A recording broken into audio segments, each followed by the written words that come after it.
This is a training for all school personnel on the very important topic of bullying. Although bullying's been around in our culture for a very long time, there's recent research that we want to share specifically with educators about what we can do in our schools to help stop this problem of bullying.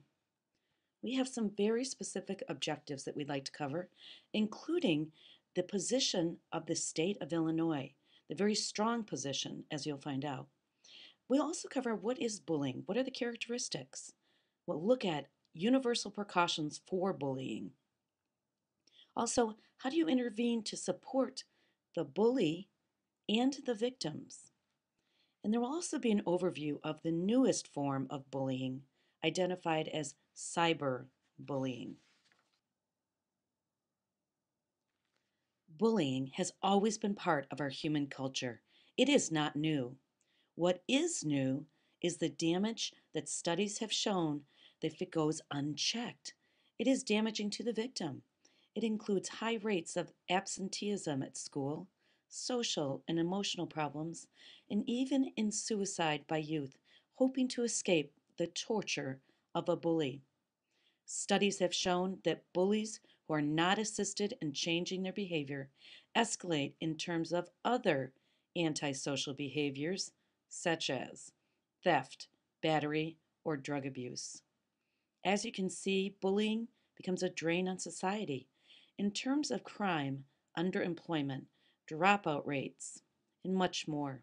Today, you will receive the mandated training that is required for school personnel. In addition, we'll provide you with resources to continue investigating and stopping bullying. Keeping our students safe in our schools is the essence of this law. And part of the law is that every school personnel in the state of Illinois is trained on bully prevention. And we want to make sure that our students feel safe so they can achieve at their very highest academic level.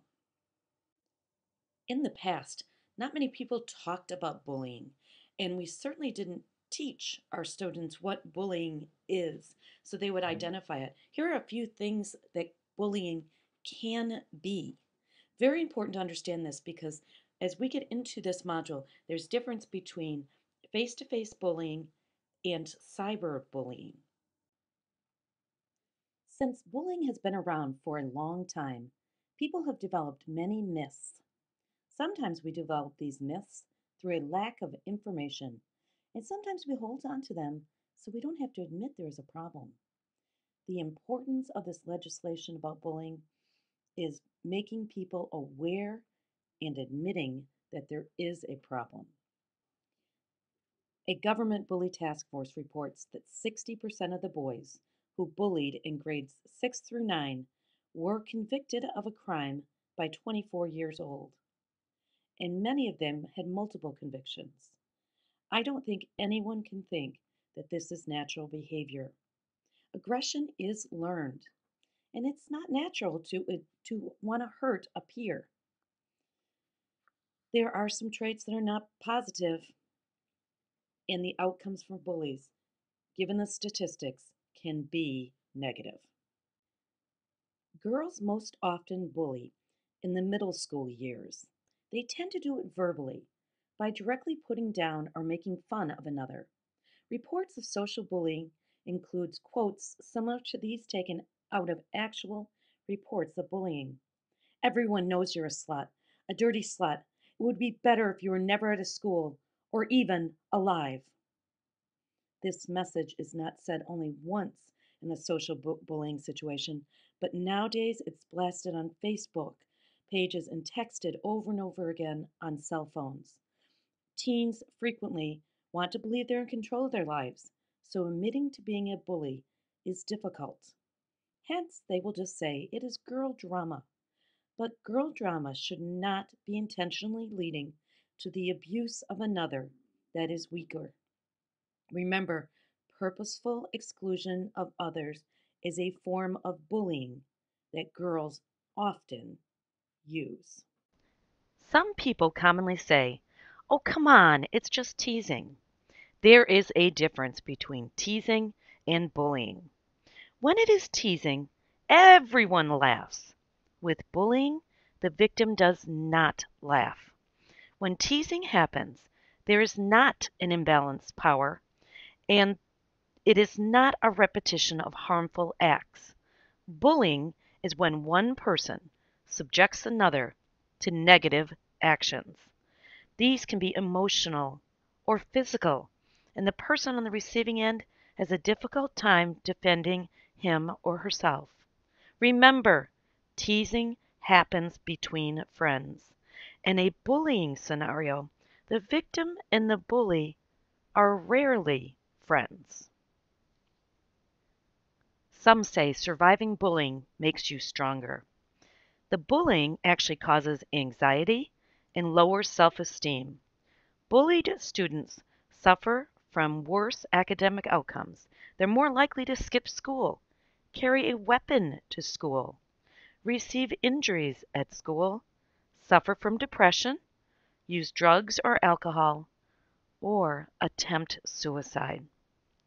Remember, on any given day, it is estimated 160,000 United States students skip school to avoid being bullied.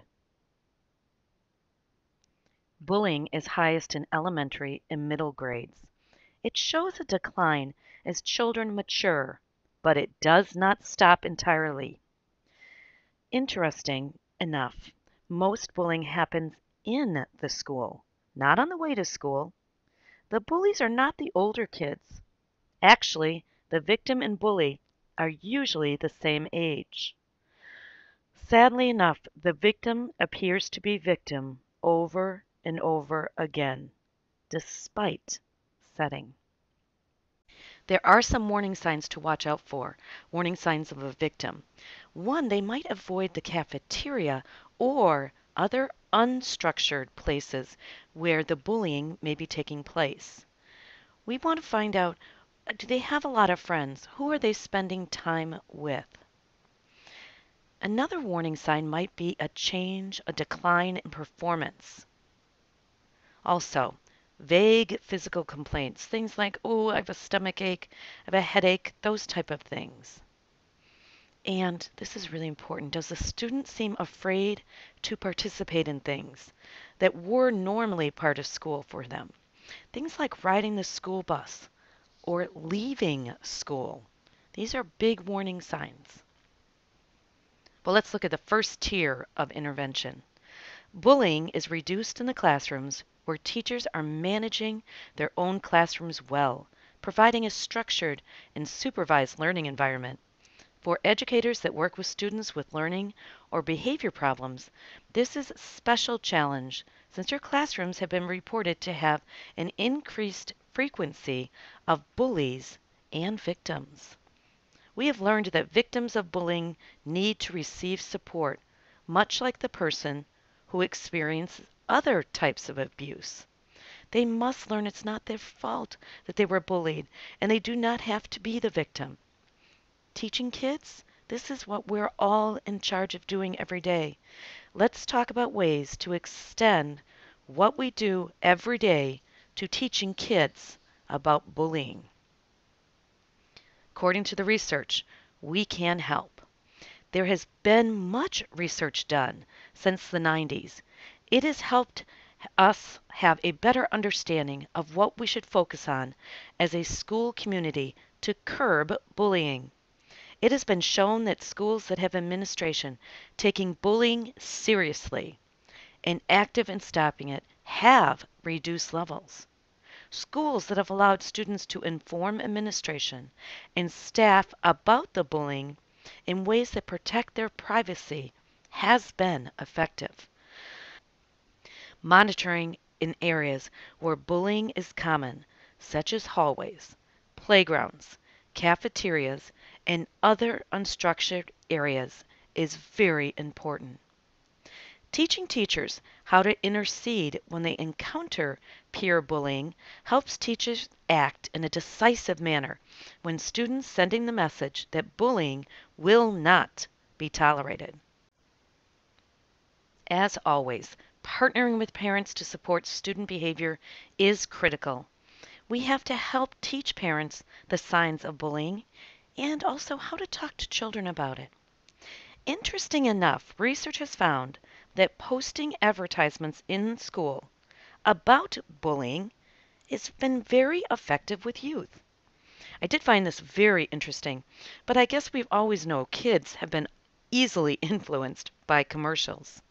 Don't forget, make sure you have a strong school-wide policy and that the policy is followed.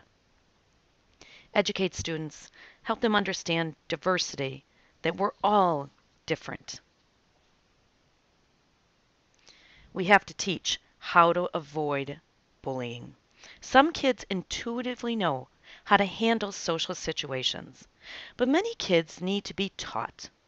No kid can intuitively know all the strategies, so by reviewing these with students, it can only be helpful to ensure a positive school experience.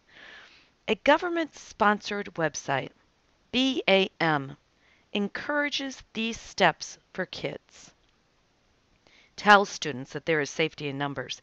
Hang out with other students and avoid situations where they are alone in the building. Bullies don't want to take on a larger group of kids. They prefer to pick on the powerless, lone victim. Teaching students to walk with confidence, standing up straight, making eye contact, and offering a friendly hello or hey. Teaching students what the body language of a victim is may help them to avoid the chronic victim syndrome. Taking control is very important in any situation where a person is being victimized. Teach students to leave. Many students remain in the area of the bully because they do not take control of the situation. Many kids stay in a relationship with a bully.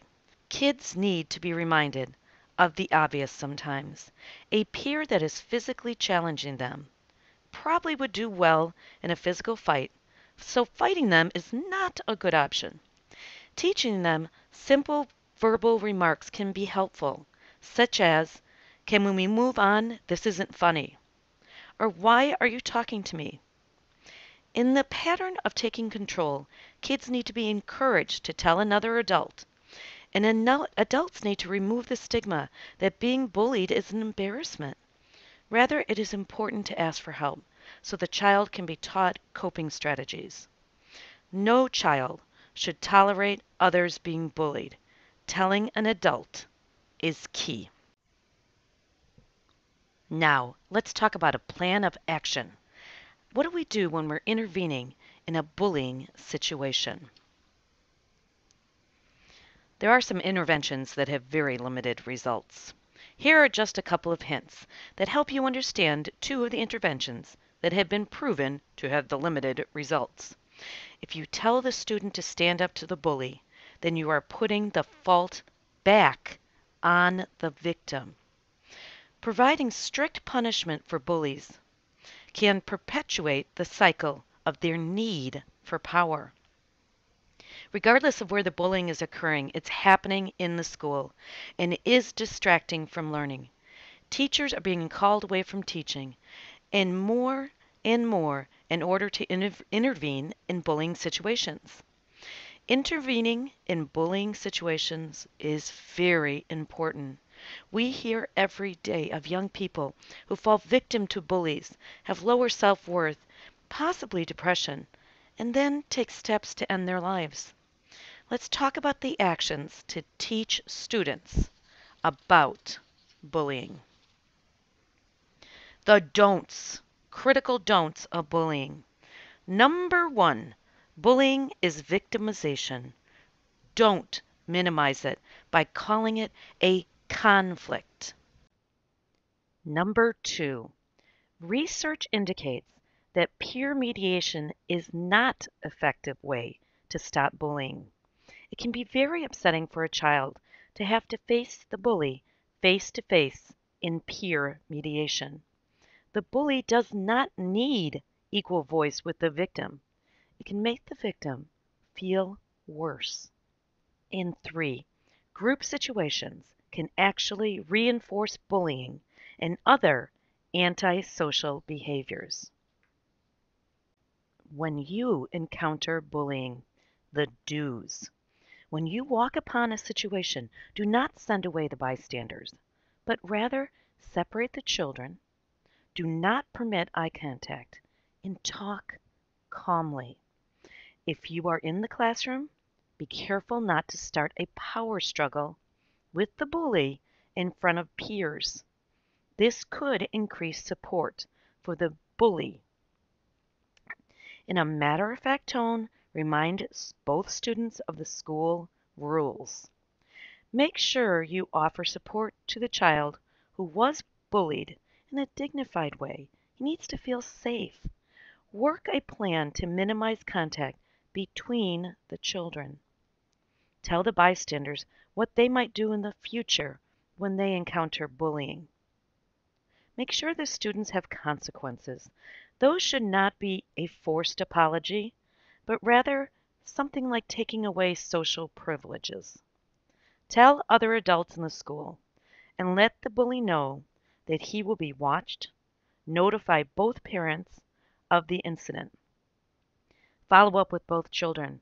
The bully needs to learn new methods of relating to others and showing his power. Both children need to identify their role in the situation. When encountering bullying, it is important you do not delay action. This is not a problem to save for Monday. Keep in mind, extensively discussing the incident in front of an audience may not be the best approach, especially for adolescents. When you are in the classroom, do not try to exchange wits with the bully. That sometimes backfires on adults because the bully actually gains status with peers in the power struggle with a teacher. Look for ways to separate the bully and the victim immediately and possibly for the long term. For example, if you walk upon students in a questionable exchange, separate the students so they can be individually spoken to. In the classroom, do not allow the students to be in close proximity to each other. Maybe could lunch hours be changed? Can the classroom groups be reorganized? Possibly creating a distraction, the classroom at the time of the bullying, to separate the students, as opposed to drawing the entire class attention to the bullying. Then working one-on-one with the bully and the victim. Now this step does not solve the problem, it provides relief. Relief is not resolution. Meet with both children. There needs to be guided to recognize their role in the situation. This can be done by the person who feels most confident in dealing with helping students process their thoughts. Meeting with the parents is so important. It can be delicate, but enlisting their help will make all the difference in moving forward with an action plan. One well-known author who was a victim as a school-aged child, Jody Blanco, tells teachers that interventions that put the victim in control is important for supporting the child as they rebuild their confidence after being bullied. In working with the victim, empathize. Say you can't imagine how awful it feels to be them in this situation. Keep the focus on the victim, not yourself or the bully. Avoid statements like, "Oh, you just wait, someday those bullies will be in jail. You will have the last laugh when you are a successful adult." Or, "I remember when I was a kid, dot, dot, dot." Ask them what they would like to see done. Enlist them in the decision making. Creating an action plan with the student and including the parents, such as encouraging the parents and student to develop a social network outside of school, away from the peers found at school. Author Blanco suggests park district programs or church youth programs. Additionally, the bully needs attention to learn new behaviors. Exercises that build empathy in bullying much more effective than punishment. An example, Jody provides is having the bully record daily acts of kindness in a journal and how do they feel when they were performing these acts. This requires an adult invest time in meeting regularly with the bully. It is important to help the bully. Ignoring the bully has cost to the school and to society. Remember, the bully has lower academic outcomes, and if the behavior is not changed, there are countless other children that could fall victim to this bully. As an adult, bullies tend to have more problems with healthy social adjustment, and interestingly, the research shows that adults that were bullies have children that are more likely to become bullies. Bullies are often not aware of their role. They have learned this behavior and found it actually works to make them feel more powerful. They view the world very often as a hostile place. Some students are more at risk for bullying. We can teach them some strategies. First of all, if bullying does occur, make sure you tell a caring adult. That's utmost important. Stick with friends. There is definitely safety in numbers. Stay calm. Don't let the bully know you are scared or sad. Walk away. Leave the area. Ignore the bully if possible. Do not fight back. That always makes things worse. We need to help those students that are also witnessing the bullying. It is reported that only 10 to 20% of bystanders offer any assistance to the victim. This could be due to not knowing what to do. 4 simple things can be told to children so they're able to handle witnessing a situation where a student is bullied. First of all, stand up for the victim. Second of all, ask the bully to stop. Offer comfort to the person being bullied. And again, most important, tell an adult. Now, cyberbullying is new in the new legislation has been added, and the internet and other technology advances have provided a whole new arena for bullying. This is called cyberbullying. There are many definitions for cyberbullying, but what it really means is bullying that occurs over some communication device, the internet or cell phone. When peers use technology to torment, embarrass another student, this means they are carrying on bullying online or over the cell phone. This may include bullying on sites such as Facebook, maybe on a blog, some on MySpace, spreading rumors or lies about someone. Sometimes the bully assumes a fake identity to prevent being caught. Cyberbullying peers repeatedly use cell phones, internet, and other digital technologies to humiliate and threaten, embarrass, torment, target. It's the repeated use of these technologies that is called cyberbullying. What's the motivation for it? As you can see, cyberbully's motivation differs from the standard schoolyard bully. Being aware of these differences will assist you in identifying cyberbullying. Sometimes it's just for entertainment, which is very sad, anger, jealousy, but usually they try to hide in an anonymous way. What can we do as educators? Well, first of all, we have to start by educating our parents. And students need to know this is a real problem, and they need to be able to identify it when it does happen to them. We have to be aware of what's happening off campus for the safety of our students. And across the district, looking at policies and student handbooks. Awareness is the most important step to prevent cyberbullying. Many kids are not aware their actions and those of their friends are actually bullying. Most parents are not aware this may be taking place in their home. Education is key to deterring bullying. Take 5 is a technique where students are encouraged to take 5 minutes before posting something or sending messages that might be hurtful. Stepping away from the mouse is another saying to help students understand the mouse can actually harm someone.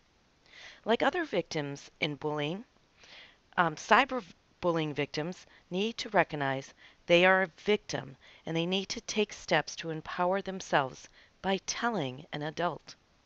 Students need to understand that law enforcement actually takes cyberbullying very serious and it has legal implications. Cyberbullies leave a trail of evidence where they are easily traced and convicted. Other students are recruited by the cyberbullying need to recognize how they are actually just as guilty when they pass on a message that is harmful. We've added some extra resources in our addendum for students with special needs. A special note for helping students with special needs, since they are a very vulnerable group, and this group of individuals is part of every school community. As you can see, the most important part of this message is to prevent a student from being a victim, and education is the key. Keep in mind students with special needs may have different needs in understanding and avoiding bullies. They might need specific social skill instruction, helping them understand what is a norm, trying friendship groups and self advocacy training, social stories to explain what bullying is. Try a different passing period or a different place to have lunch. And again, education about diversity is key. We've also included a set of resources referring specifically to the legislation, to the Illinois State Board. The book we refer to is Please Don't Laugh at Me, and additional resources. There's also many resources available on the web. We used a number of these to collect resources for you for this specific training. So we thank you for joining us today.